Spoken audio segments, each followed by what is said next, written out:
कांग्रेस से समझौता नहीं करूंगा, मैं भ्रष्टाचार नहीं करूंगा, मैं महिलाओं की रक्षा करूंगा। कौन सी बात उन्होंने फॉलो की? मैं मकान नहीं लूंगा, मैं गाड़ी और कॉन्वॉय लेकर नहीं चलूंगा। ये सारी बातें उन्होंने कही हैं। कौन सी बातों को उन्होंने फॉलो किया? पार्टी बनाई, चुनाव लड़ा, कांग्रेस के साथ कॉम्प्रोमाइज़ किया, आज गलबाइयाँ करके उनके साथ चुनाव लड़ रहे हैं। भ्रष्टाचार किया, भ्रष्टाचार में जेल पे हैं, सुप्रीम कोर्ट के रियायत पर कुछ दिन के लिए बाहर आए हैं। महिला सम्मान के बारे में उनके घर में घटना घटती है और वो मौन रखते हैं, वो चुप रहते हैं।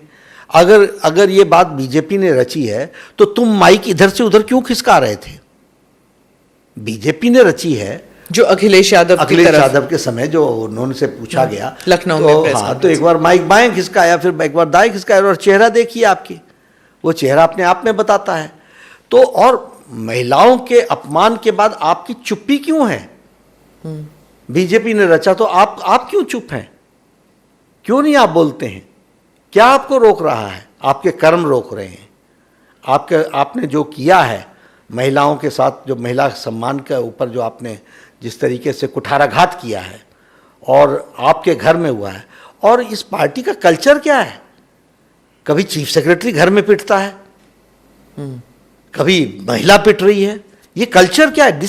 आप ये देखिए, इसको घटना को सिर्फ इतना ही मत लीजिए, ये आम आदमी पार्टी की संस्कृति बताती है कि ये घर बुला करके पीटते हैं, और किसी ऐसे तैसे को नहीं, महिला को, और वो भी राज्यसभा की सांसद जो इनकी पार्टनर रही है, फाउंडिंग मेंबर रही है। ये इनकी सोच है, इनकी इतनी गिरी हुई सोच है। और चीफ सेक्रेटरी, एक गवर्नमेंट ऑफ इंडिया का चीफ सेक्रेटरी, वो पिट जाता है। तो ये आपका कल्चर बताता है, आपकी संस्कृति बताती है, और आप एक्सपोज्ड हैं। और दूध का दूध, पानी का पानी का होगा। दिल्ली की जनता इसका जवाब मांगेगी। But they are saying कि स्वाति जी जो हैं वो she fell for a trap। क्या स्वाति जी ने आपसे मदद मांगी, आपकी पार्टी से मदद मांगी थी? हमें हमारे कभी नज़दीक भी नहीं आए, ना हमारी कभी बातचीत है। और हम तो छोड़िए, हमारे पार्टी के भी, ये हमारा तरीका नहीं है। हम तो बड़े स्ट्रेट फॉरवर्ड लोग हैं, जो बात होती है वो होती है। इस तरीके से हम नहीं काम करते हैं, और इस तरीके से किसी को गुमराह होने की जरूरत नहीं है। आप यानी आपकी चोरी पकड़ी जाए तो आप कोतवाल को डांटने लगोगे? उल्टे चोर कोतवाल को डांटे। और वो तो ये भी कह रहे हैं कि अभी मतलब हर मीटिंग में वो कह रहे हैं, दो बातें हैं जी। सबसे पहले कि उनकी कोई भी क्रेडिबिलिटी नहीं है, उनकी पार्टी की भी कोई क्रेडिबिलिटी नहीं है, उनके नेताओं की भी कोई क्रेडिबिलिटी नहीं है, और केजरीवाल की भी कोई क्रेडिबिलिटी नहीं है। झूठ के बुनियाद पर बैठे हुए ये पार्टी और ये व्यक्ति है।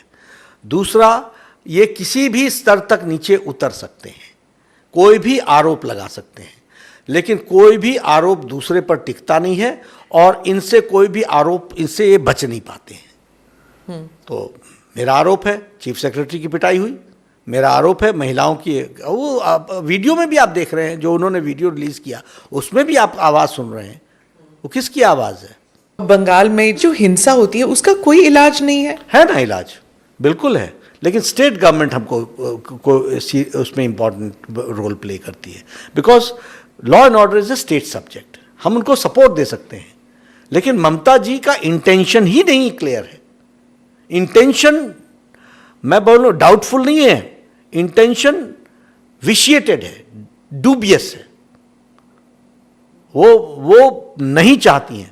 आखिर देखिए, ये शाहजहां शेख के केस में आपने इतने दिन चुप्पी रखी, सीबीआई को इंक्वायरी देनी पड़ी, सीबीआई को इंक्वायरी हाईकोर्ट को देनी पड़ी, महिलाएं चिल्ला के बोल रही थी, डेलीगेशंस जा रहे थे, आपके कान में जू तक नहीं देंगी।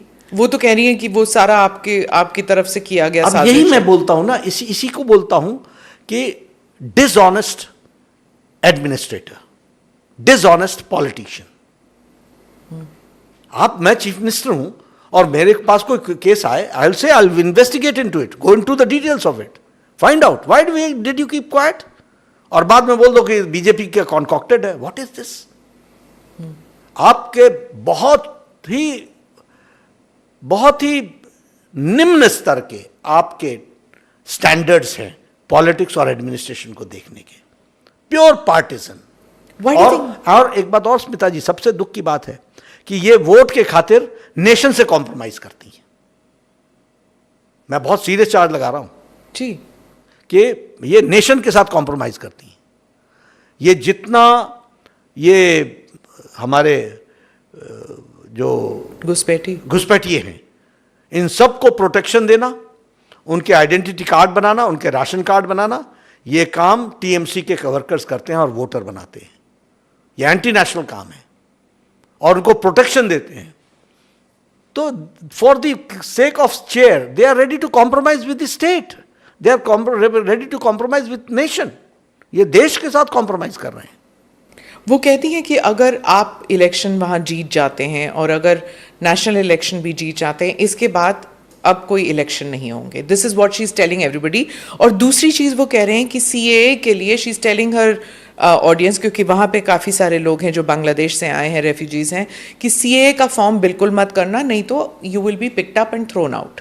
ऐसा है, मैं क्या कह रहा हूं कि ये अब इनको दिख गया है कि इनके हाथ से बात निकल रही है, तो यह जो इन्होंने जो जिन लोगों को प्रोटेक्शन दिया है उनके मन में डर पैदा करके वोट लेने की कोशिश है।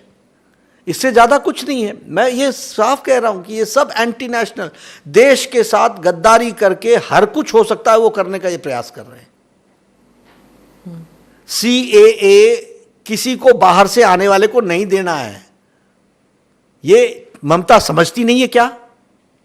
ममता इतनी अनपढ़ है क्या? नहीं, समझदार है, जानती है। लेकिन वहां के लोग जो भोले भाले हैं और अनजान हैं, उनको गुमराह करने की कोशिश कर रही है। ये लोग तो आ गए हैं, ये तो 20-20 साल से यहां रह रहे हैं और ये रिलीजियस परसिक्यूशन के कारण, धार्मिक उत्पीड़न के कारण आए हैं। 23 से हमारी संख्या घट करके 3% हो गई हिंदू पॉपुलेशन। वो यहां पर आए हैं, उनके बच्चे पढ़ रहे हैं, मकान नहीं खरीद सकते क्योंकि सिटीजन नहीं है, इंजीनियरिंग में एडमिशन नहीं ले सकते क्योंकि सिटीजन नहीं है, मेडिकल की पढ़ाई नहीं कर सकते क्योंकि सिटीजन नहीं है। इनको न्याय दिलाना काम है कि नहीं है? लेकिन तुम्हारा जो लार्जर काम है या लार्जर कंस्टिट्यूएंसी है, जो तुमने सेपरेट करके रख करके उनको मेन स्ट्रीम में आने से रोकती हो, उनको तुम, अब शब्द आएगा माइनॉरिटी, अब माइनॉरिटी बोलूं या मुस्लिम बोलूं वही आएगा, उनको तुम अलग रखने के लिए, उनको एड्रेस करने के लिए इस सीएए का एक तरीके से मिस इन्फॉर्मेशन और जिसको बोलेंगे wrong information, anti national activity Mamata ji कर रही हैं। इन योर व्यू, इलेक्शन के बीचों बीच, why do you think she said कि मैं अलायंस से बाहर आती हूं और मैं आउटसाइड सपोर्ट दूंगी अगर इंडिया अलायंस की सरकार बनती है? इलेक्शन के बीचों बीच ऐसे क्यों कहा? वो जाने, लेकिन सेल्फ सीकिंग इंपॉर्टेंस के लिए तो हमेशा ही वो कुछ करती रहती हैं।